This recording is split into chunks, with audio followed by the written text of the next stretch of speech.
Hi everyone, my name is Yenisbel. I'm a BCABA, and today I'm going to be talking about stimulus equivalence. It's taken from topic E06. I'm here with ABA Exam Academy. What? Guys, so what are we going to learn today? Well, basically, today we're going to learn about Power on. We're going to learn about stimulus equivalence, reflexivity, symmetry, transitivity, and we're also going to practice mock questions and more mock questions. That's the brand new chord that I brought in there to her. Hi guys. I'm trying to mute if we are not speaking. Let me see if we can. There we go. If you wish to talk, just unmute yourself, okay? Okay, so as I was saying, we are ABA Exam Academy. Basically, we give a free weekly study session here, Demi and I, and you can attend in person, just like all of you are doing. And we also give personalized tutoring sessions, and now we're doing classes. We're gonna soon do a class on measurement. The disclaimer is we're going to go over, discuss, and use collaborations among each other to discuss terms from the 4th edition task list concepts. And to keep this in mind, just review everything that we say and compare it to with the books. Cooper and Mayer are the ones that we usually use, and especially today. So what are we going to do specifically today? We're going to, I'm going to be asking a lot of questions, simple questions, and then when it comes to the mocks, hopefully you'll get it because we're going to cover it before we go around, before we get there. So behavioral analysts define stimulus equivalence by testing what? There are three things.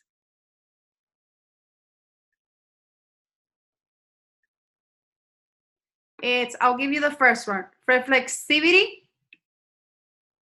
Transitivity and symmetry. Yes. Symmetry and transitivity. Okay, so Cooper says that a positive demonstration of all three behavior tests is necessary to meet the definition of an equivalence relationship among a set of arbitrary stimuli. We're gonna go more in depth about the definition, but I wanted to cite it just as the book has it. And it says that equivalence describes the emergence of untrained and non-reinforced stimulus-stimulus relations. And this happens after the therapist has trained and reinforced some stimulus-stimulus relations. What do we mean by that? Basically is that we train stimulus-stimulus relations, and we train it and train it and train it, and then a new relationship emerges. A new relation emerges. So we're gonna go over what is it that we're talking specifically. But I have a quick question before we move on. Does the order matter? Reflexivity, symmetry, and transitivity? Yes or no? Yes. Yes, it does matter. So when you're memorizing it, just memorize them in order. Make sure that is what you do. Why? Because you start with reflexivity, and then at the end, when you get to transitivity, is when you can really say that you have stimulus equivalence. Okay, so now is when we're gonna go over the definition from the book. So reflexivity, it occurs when in the absence of training and reinforcement, a response will select a stimulus that is matched to itself. The example that they gave is A equals A. So what is the formula for reflexivity, guys? A equals A. Perfect. Thank you. So is this trained or untrained? Trained. Okay, that is one of the things that I wanted to focus today in my teaching. Let's read the definition again. Dice que it says that it occurs when in the absence of. Did you catch that? It's in the absence of training. When I started studying for this is when I'm like, whoa, we need to point that out because we don't talk about that a lot. So I wanted to make emphasis on that. So it's actually A equals A, it's not trained. So let's give an example. I present a picture of a star, and here are my visuals. So pretend this is a table, and these are the 3 cards that I'm putting on the table, and this is the card that I'm gonna give the child. I think we all know this is basically DDT match to some, right? Matching? Okay. So I present a picture of a star, a square, and a circle. I give the client a picture of a star. Then I ask the client to match, and he's able to match the star to the star. Here's my question to you guys. Am I training and reinforcing here? Did I train it? Did I train the child to match the picture of the star to the picture of the star? No. No. Perfect. Thank you for noticing it. Exactly. So does this example demonstrate reflexivity? Yes. Yes, it does. What part of the formula is it? You told me already, but I want to double check. It's A equals A. A equals A. Okay. So here's another example. So what happens if the client does not know how to match a star to star? So I was researching it, and I found a video on YouTube that I'll post the link later on. When I post the video to YouTube, I'll post the link to the videos that I researched. And you already know about Cooper, so you already have the name of the book there. So in that video, it said that when the child doesn't know how to match the picture of the star, so this is the original example that we have, picture of the star to the picture of the star. So what do? We basically present, we train the child, we train the client to match another object, another symbol. So for them to get the aha moment of, oh, I need to match an identical item to the other identical, an item that looks like a square to the identical item that looks like a square. So I'm gonna read it to you. I train a client, let's pretend this is a mock question, right? I train a client to match the picture of a square to a picture of a square. He's able to match the square to the square. Am I training and reinforcing in this case? Yes or no? Yes. Yes. So in this particular case, does it demonstrate reflexivity?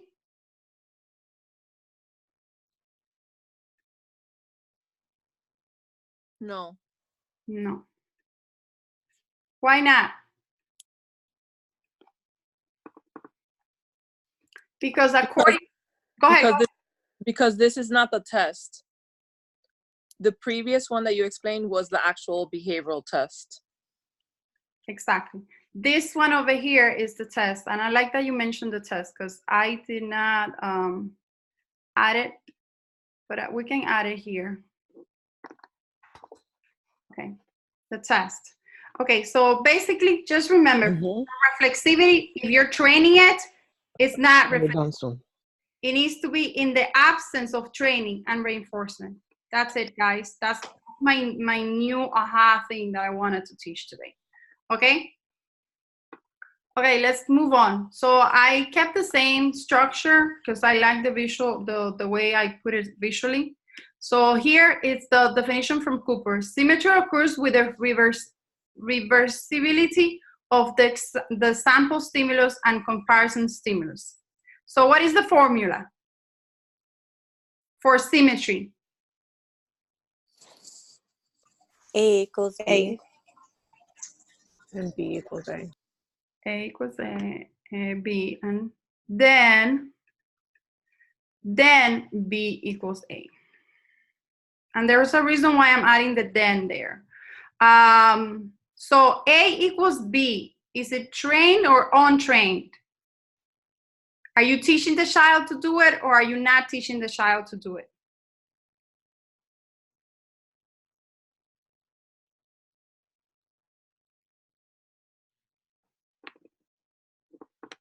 You are teaching the child to do it. Because this is the second step. The first one is reflexivity. Reflexivity. This one is symmetry. First, the A equals B, you're training and reinforcing. And then the B equals A. Do you have to train that one, or does it just emerge? Does the child get it by himself? No, you don't have to train it. You don't have to. You don't have to train it. Perfect. Okay, just to make it more visually appealing, I just wrote it in an example. I train a client to match the picture of a star to the written word star. He's able to match it. In this instance, am I training and reinforcing? I just want fluency here because we already went through it. Am I training and reinforcing in this instance? Yes. Yes. Yes. Thank you. Thank you. Is there symmetry in this moment? No. Not yet. You're still training. That's what I want you to get today. What part of the formula is this one then? Is it A equals B. A equals B. Thank you. Nice job, guys. So then you already taught this to the client. Now you move on to the next step. So it would be, I then present a picture of a star, a square, and a circle, and I give the client a flashcard with the word star. He's able to match the written word star with a picture of a star. I know it's a mouthful. That's why I broke it down into here. So am I training and reinforcing? No. No, I did not. I did not have to train and reinforce. Does the example demonstrate symmetry in this case right now? Yes. Yes, thank you. Nice job. Okay, what part of the formula is it now? B equals A. Equals A. Awesome, guys. Okay, so I forgot to do this, but this is basically start to start, right? We got that, start to start. All right. Let's move on to transitivity. This one's gonna be a little bit longer. So the final and critical test for stimulus equivalence is a desire untrained, is a derived, which is untrained stimulus-stimulus relation, which was what we were referring to at the beginning, the stimulus-stimulus relation that is trained, that emerges a product of training to other stimulus-stimulus relations. So we're basically gonna see that, we're gonna acknowledge that that's the definition, and now we're gonna go to the formula, which is the nitty-gritty. Okay, so what's the formula? Ready, set, go. A equals B and B equals C. Therefore, A equals C. Yeah. Nice. Let me see. So A equals B, is it trained or untrained? Do we have to teach that one or not? Yes. Yes, it's trained and reinforced, just in case a question comes out that adds the reinforced part. And the next one, B equals C. Do we have to teach that one? Yes or no?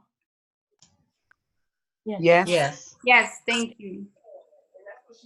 And the last one is the A equals C. So do we have to train that one? No. No. There you go. So let's go to the actual example. I train a client to match the picture of a star to the written word star. Am I training and reinforcing in this case? So this one to this one. Yes. Yes. Guys, what is the keyword that is telling you that I'm training it here? Train. Train. There you go. I want you to start looking at those keywords. You're going to see it here. You're going to see it here. And you're going to notice how you're not going to see it here. Okay, is there transitivity here? In this particular example, can you see transitivity? Not yet. There you go. Okay, what part of the formula is it then? A equals B. Okay, I then train the client to select the written word star when I say the word star. Am I training and reinforcing here? Yes or no? Yes. Yes. Yes. Is the transitivity in this moment? No. No. Not yet. You're right.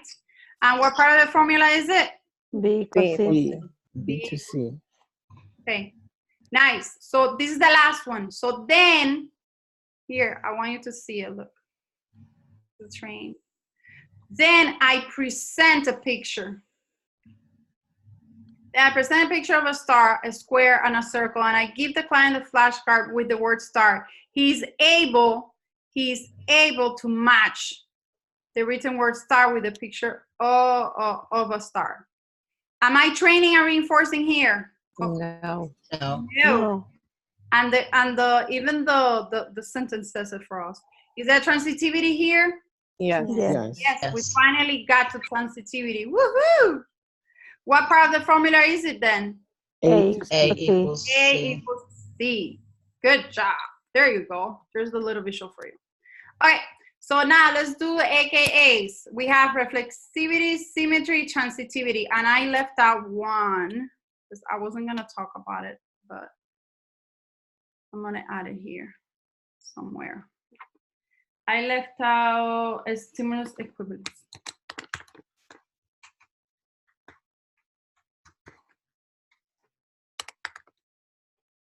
Okay, who wants to tell me where does this AKAs belong to? Reflexivity is identity matching. So identity matching goes to reflexivity. Thank you, Rita. Yeah. Okay, where does generalized identity matching go? Reflexivity. Exactly. So those are the only ones I found. And the last minute, like the last couple of minutes, I found functional equivalence. Where does it go? Stimulus equivalence, symmetry, or transitivity? Stimulus equivalent. It goes with stimulus equivalence. I did not find any other. So if you do, just, you know, write it in the YouTube channel or Facebook or anywhere and let us know. And these two, they were mentioned in Cooper. This one was mentioned in Mayer. Okay, guys, let's start with an easy question. The final step for stimulus equivalence is equivalence, reflexivity, transitivity, or symmetry. C. Transitivity. C. C. Good job. There I you also memorized, just wanted to share, that they go in alphabetical order, so that would also help. Yes, I learned it like that as well. So it would be S, T, RST. RST. sorry, R, S, T, in alphabetical order. Cool tip. Thank you. Thank you for that tip. So here's my tip. Keywords to look for in the scenario and questions. And here's why I was unknowingly asking you the same question over and over again. Because once you see it in a mock question where it has so much information all over the place, then you need to start looking for the keywords that's going to help you. In my case, it helps me to find keywords like trained, instructed, reinforced, taught. All of those tell me in which step we're gonna be at. And untrained, non-instructed, unreinforced, or not taught.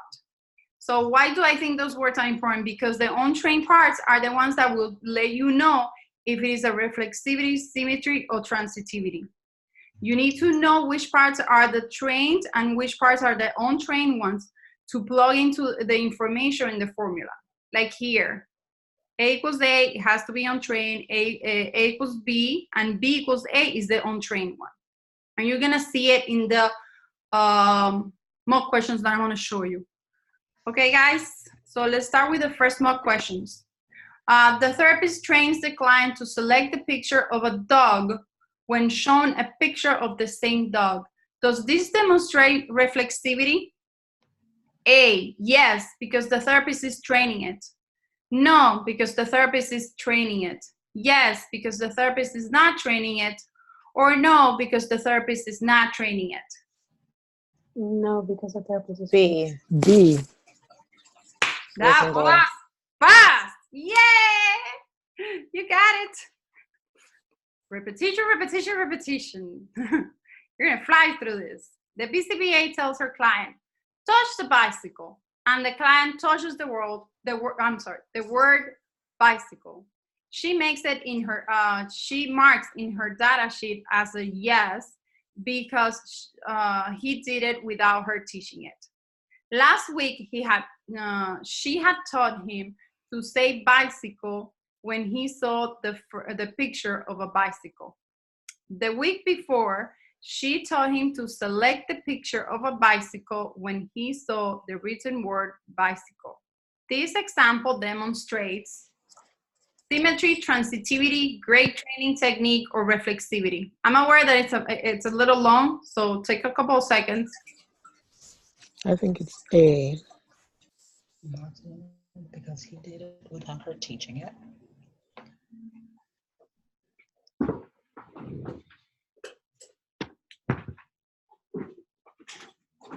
If it's not taught, so it has to be reflexive. Oh, okay. So I'm sorry, what letter did you say it was? I say A. Okay. Symmetry. I have one for A, 2 for A. There's 1 in the chat. 2 for A. Thank you for reading the chat, Rita. I appreciate it. Anybody else? Another A. Another A Yeah, A. And 2 C's. and 2 C. Oh, wow. The chat is on fire today. Thank you. Another A. Okay, A is winning. Let's see what happens. The answer is actually B. And here's why. We have to start breaking it down. That's why I broke it down at the top. But now we have to learn how to break it down in an actual mock question. So let's start it from scratch. Let's read it little by little. So let's say that you're sitting in your test. My advice, the first thing you do when you see this, grab your whiteboard and stick to it and write down that question. You need to see it and visualize it and put it into the formula. So the minute you see this question, what is the first thing that pops into your head? That the options are, which are the 3 options that we have? It could be the 3 answers for sure. Can you say it again? The bike, the actual bike, I guess the word bike, and the picture of the bike. Oh, yeah. Let me just break it down a little more. So don't go into the scenario yet. You know that the answers need to be, which is not the answer for sure, in the A, B, C, D. C. C. You know C is out of the question. So you know your 3 options is symmetry, transitivity, and reflexivity. So you go into your whiteboard and you say, okay, so what's my formula? Let's do it really fast. So we work on fluency. Reflexivity would be? A equals A. A equals A. equals A. Nice job, guys. Symmetry would be? A equals B. So B equals And A. B equals A. And transitivity?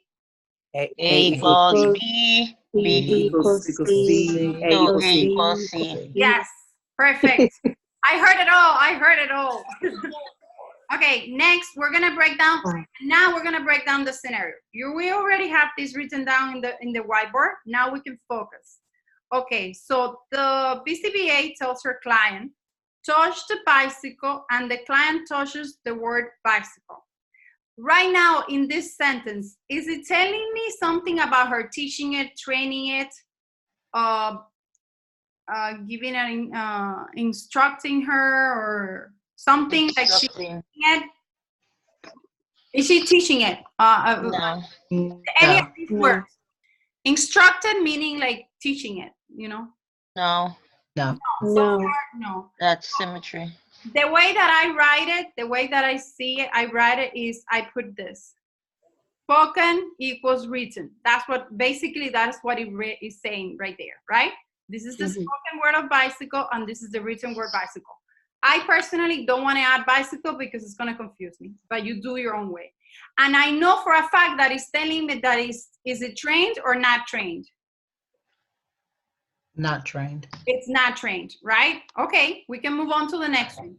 She marks it in her data sheet as a yes because he did it without her teaching it. So that tells me for sure it's not trained. So far, so good? Mhm. So far, so good.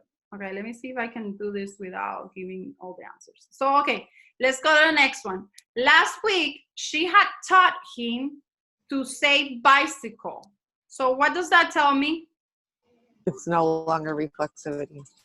So now she taught him something. What is she teaching her? To She's say teaching bicycle. To him. say bicycle. Say bicycle. To me, I would put that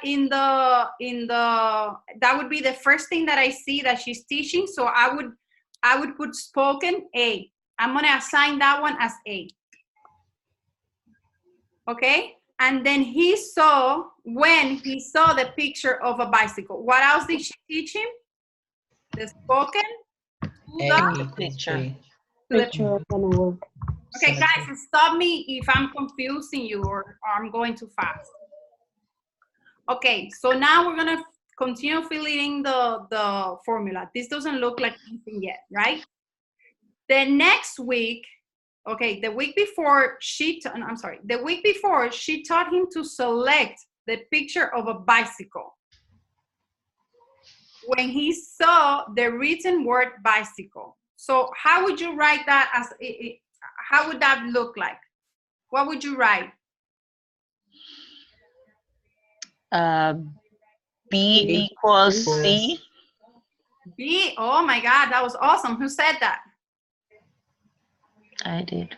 You did. Thank you. Thank you, Okay, guys. So that is, does that look like a formula? Does that look like a beginning of a formula that we have seen here? Yes. Yes, because one? it's A, B, and C. A so equals no. B. Yes. The only part that I haven't written here is the last part because A it's not at the equals bottom. Where is the last part? It's at The top. at At the beginning. Mhm. And you already wrote it. You just didn't write it as A and C, where you said spoken equal written, not trained. Yes, I just didn't write it because I wasn't sure whether this is A or this is B. I just wrote it for my purpose of knowing that that part is not going to be trained. So then I realized that the spoken is A and then it equals the written, which is C, and this one is it trained or untrained, guys? Untrained. Untrained. Okay, oh, I messed that up. Let me fix it here. C. Okay, doesn't want to write. Okay, so we know it's untrained. Is it more clear now? Yes. Yes. Yep. We have to take that, we have to love that whiteboard at that moment and just go for it, guys. Don't be afraid of it. Just break it down in the formulas. Okay, here's the next one. The therapist presents to her client an array of 3 pictures: a dog, a cat, and a cow. He gives the client a picture of a dog and the client matches it to the picture of the dog presented in the table. Does this demonstrate reflexivity? Yes, because the therapist is training the client to match picture of a dog to a picture of a dog. No, because the therapist is training the client to match picture of a dog to a picture of a dog. Yes, because the client match the picture of a dog to a picture of a dog without explicit training or reinforcer. No, because the client matched the picture of a dog to a picture of a dog without explicit training or reinforcer. Is it, I think you're the It letter should be C. repeated. Yeah, Should be you said C. AA, so it should be C, which is B C, on yeah. there. Oh, yeah, yeah. So, yes, this would be B. So, it would be B and C. So, what's your answer? C. C. C, okay. And I guess that's the majority because everybody say yes. Nice job. Yes, yes. It does not mention that the therapist trained the client to match this specific picture. This specific picture. So it just says therapist presents. And then it says client matches. Those are the keywords there. Nice job, guys. Okay. So the learner is taught when presented with a spoken word card to select a comparison picture of a car. When presented with a picture of a car, without additional training or reinforcement, the learner selects the comparison spoken word card. This demonstrates a stimulus equivalence, transitivity, reflexivity, and symmetry. D, D, symmetry. symmetry. D, symmetry. I have two. One more. Do we have anything in the chat I haven't seen? D in the chat. D, okay, let's D. move. Nice job, that was fast. Good. So I myself would just break down the whiteboard just in case. I'll make sure that I know the formulas, and then let's break it down for those of us who didn't get it. So what told you that it was symmetry? Who wants to explain it? Was train spoken word to match with a picture of a car, which, let's say spoken is A, picture is B, and then when presented with picture of a car without training it, then B equals A. Picture of a car with the spoken word. Perfect. So A equals B and B equals A, and that's the nurturing. Thank you, guys. Thank you. I appreciate that. Okay, so let's move on to the next one. A participant is shown a picture of a bicycle and 3 choice pictures of a car, an airplane, and a bicycle, and a bicycle. Reflexivity occurs if the participant selects the picture of the bicycle, selects the picture of the bicycle with no training and reinforcement, selects the picture of the bicycle after he is trained to do so, selects the picture of the bicycle after he is reinforced. B, a D. boy. You know this for sure today. Yes, and that ends it all, guys. Thank you so much. I appreciate it. Took me a while to develop little visuals and stuff, but I'm glad I did it. This is very helpful. It was, thank you. Thank Very you. helpful. Thank you so much. You're welcome. Have a nice day. If you need more help, just join us and book a tutoring session at www.ebaexamacademy.com. Good night. Good night.